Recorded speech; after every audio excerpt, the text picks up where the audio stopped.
কেউ আপনি সাহেব কাজ করতেছেন আজকে দিন মন দিল খারাপ আপনার? ভাই মন্দির তো খারাপ থাকারই কথা। আজকে 3 মাস যাবত এই জায়গায় ডিউটি করতেছি, কিন্তু কোনো স্যালারি পাইতেছি না। এই পর্যন্ত 3 মাসে বাড়ির থেকে আরো 20,000 টাকা নিয়ে এলাম খাওয়া বাবর। স্যালারি আমনে রেখে আমগুলো তো স্যালারি দিতেছে না। আরে ভাই আপনারা তো পুরান লোক, যে আমরা যারা নতুন আছি তারা তো একদমই মাঠে মারা। আবার আপনার দেখা গেছে যে এই তো আর কটা দিন পরে ঈদ, ঈদের মধ্যে তো বাড়িতে কিছু না দিলে কিরকম দেখা যায়, কারণ সবাই তো মুখের দিক তাকায় আছে যে আছি প্রবাসে, অবশ্যই কিছু না কিছু পাঠাবো, কেনাকাটা করবে। আজকে 3 মাস যাবত কোনো স্যালারি দেখাই পাইতাছি না। ঠিক আছে অবশ্য, কিন্তু এখন কথা হচ্ছে কি বেচা কিনের অতটা ভালো না। কোম্পানির লসের মুখে। আগে ঠিকঠাক বেতন দিয়া দিত, তো ইদানিং ধরে আর কি সমস্যাটা হইতাছে, বুঝছেন? কোম্পানি তো ভাই বেচা কেনা তো ঠিকঠাকই আছে, কই আমি তো দেখি না যে কোম্পানির বেচা কেনা কোনো অংশে কম আছে। আলহামদুলিল্লাহ রমজান মাসে তো বেচা কেনা ভালোই হইলো। আমরা তো ডিউটিতে কোনো গাফুলিতি নাই, আমি আমনে কয়া কোনো লাভ নাই। যে মুদির আছে ম্যানেজার বাঙালি, উনি যদি না কয় আমি আর আপনি ভাই আমাদের যে বাঙালি যে ম্যানেজার আছে, আমরা যারা মানে হাবিবে মুদির বলি, ওর কাছে আমি বলতে বলতে বলতে যে ভাই আজকে এতদিন যাবত ডিউটি করতেছি, কিন্তু কোনো টাকা পয়সা তো কিছু দিতেছে না, বেতনাদি কিছু দিতেছে না, কেমনে কি করবো ভাই, কেমনে কই যাবো, কিভাবে কি করবো। উনি বলে ভাই দিবে দিবে দিবে, এই দিবে যে কবে শেষ হবে যা উনি জানে আর আল্লাহ পাক জানে। এইটাই ভাই, আমরা হইলাম সাপ্লাই কোম্পানির মানুষ, বুঝছেন? যাইছি বেতন দেয় না, না দিলে এখন করতে হইব। ঠিক আছে, বাইরে গেলে আমগর হুরুপ মেরা দিব, আমরা অবৈধ, আমরা কোনো জায়গায় যায় করেও খাইতাম না। সমস্যাটা ওই জায়গাতেই। যে আমরা কোনো জায়গায় যাবো অবৈধ হয়ে যাবো, এক বাংলাদেশে যাইতে পারবো, আর নাহলে অবৈধ হয়ে আমগর হুরুপ টুরুপ মেরা দিব, পরে কিছু করে না। এনে কাজ করতেছে, আমি নিজে যেটা সত্যি কথা কাজ করতেছি, প্যাডের দেয়। এই জায়গায় তো অ্যাটলিস্ট খানাটা আইতাছে। হ্যাঁ খানাটা আইতাছে ভাই আলহামদুলিল্লাহ, কিন্তু হুরুপ মেরে দিলে বাংলাদেশে চলে যাবো, এত টাকা দেয় না, কিভাবে বাংলাদেশে যাই? আজকে রাগারাগি করবো, করে বাইরে যাবো, বাইরে কই যাবো? কেউ আসছে, কোনো বন্ধু বান্ধব নাই যে অগো কাছে যাবো খামু করে কমু করে রাগ একটা কাজ দেখ, এরকম কোনো বন্ধু বান্ধব নাই যে কমু, বুঝছেন? এটাই কারণে আমরা প্রবাসীরা মানে চাইলেও কিছু করতে পারি না, যে একটা রাগ হয়ে যায় অগো উপরে কিছু কমু, এটাও কিছু করতে পারি না। আচ্ছা যাই হোক, সমস্যা নাই।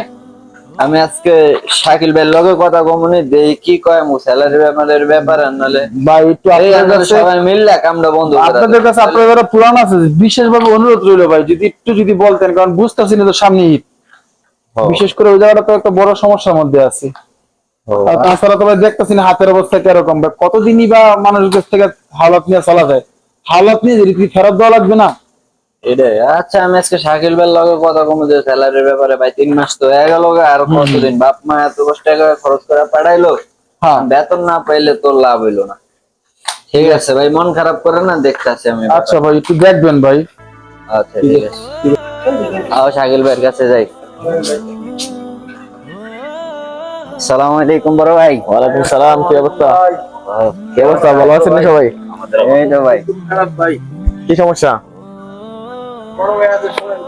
কি সমস্যা আছেন ভাই? আজকে 3 মাস ধরে তো বেতন দিতেছে না, ওই বেড়া 20,000 টাকা বাইকটাই না খায়া লাগছে। ঠিক আছে, আমিও তো চলতেছি কষ্ট মষ্ট করে বন্ধু বান্ধবের কাছে টান মান দিয়া। আপনি একজন মুদির মানুষ, আমরা তো চাইলে আম করে স্যালারি লয়া দিতারেন।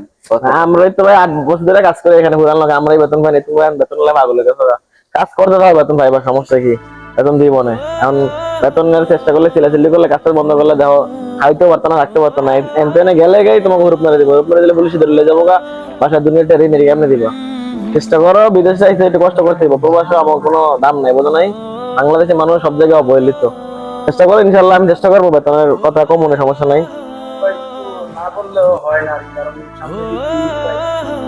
ও আমি তো জানি ভাই, আমারও সেম সমস্যা, আমারও তো ফ্যামিলি আছে, স্ত্রী আছে, বড় বোন আছে, আমারও বেতন ভাই। আমরা এত বড় লোক, গ্রামের লোক, আমাকে বেতন মানে, আপনারা তো নতুন, বেতন সমস্যা নেই, আমি কথা কম নেই, বেতন দিয়ে দেবো ইনশাল্লাহ। না এটা জানি ভাই, তারপরে সমস্যা নেই, ধৈর্য ধরেন, বেতন পাই যাবেন ইনশাল্লাহ। একটু কষ্ট করেন, বিদেশটা মানেই কষ্ট, এটাই একটা অভিশাপ, জেল, এই সবকিছু স্যাক্রিফাইস করে থাকতে হইব। হ্যাঁ আপনার ভাই দেন, 3 মাস তো হয়ে গেল, কাজ করতেছে, একদিনও ডিউটি বন্ধ দিতেছি না। ইনশাল্লাহ ইনশাল্লাহ এই মাসের পরে বেতন পাই যাবেন, এমনি করতেছি। এই মাস পরে ইনশাল্লাহ বেতন পাই যাবো, সমস্যা নাই। আমি কমুনে কথা কইতেছি মুদির লগে, বেতন লেবার হইতেছি মালিকের লগে, বেতন বেশি দিয়ে দিবেন ইনশাল্লাহ। আচ্ছা ঠিক আছে, কাজ টাজ করো মনোযোগ দিয়া, ইনশাল্লাহ বেতন পেয়ে যাবো। এই বিষয়ে আলোচনা করবো বছর লাগে। আচ্ছা ঠিক আছে। ওকে ওকে, ভালো আসসালামু আলাইকুম, বেশি ভালো। এই প্রবাসে আসলে টাকাই উড়ে না। হাজারো কোম্পানি আছে যেগুলা আমাদের মতন বাঙালিকে কাজ করিয়ে ঠিক মতন বেতনও দেয় না। আমরা নতুন এসেছি, কিন্তু আমাদের 3 মাস ধরে কোনো স্যালারি দেয় না, অথচ প্রতিদিনই কাজ করে যাই। আর বাড়ি থেকে আমাদের বাপ মা দিনে দিনে কত কষ্ট করে। তারা আমাদেরকে প্রবাসে পাঠায় শুধুমাত্র ওনারা একটু শান্তিতে থাকবে বলে। আর দিন শেষে যখন আমাদের এই প্রবাসে এসে দীর্ঘ দিন কাজ করার পরেও ঠিকভাবে স্যালারি পাই না, একটা বার চিন্তা করে দেখুন আমাদের বাপ মার দিন কিভাবে কাটে।